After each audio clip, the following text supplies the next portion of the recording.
AP Tirupati Shri Govindaraja స్వామివారి తెప్పోత్సవాలు వైభవంగా జరుగుతున్నాయి.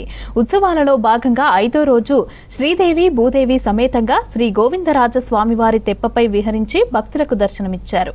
పుష్కరిణిలో తెప్పపై మొత్తం 7 చుట్లు తిరిగి భక్తులను కనువిందు చేశారు. స్వామి అమ్మవార్లకు స్నాపన తిరుమంజనం నిర్వహించారు.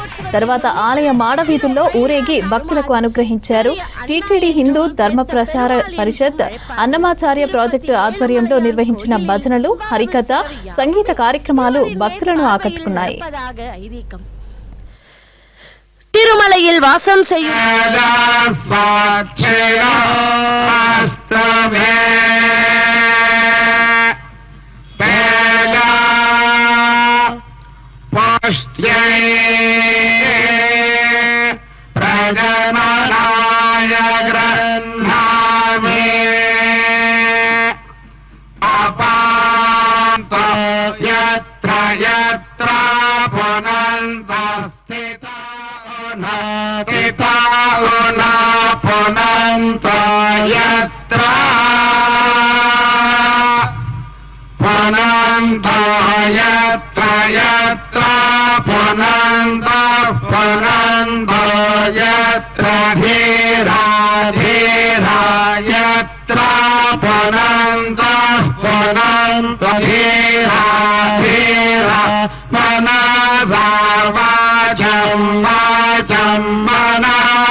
इंद्र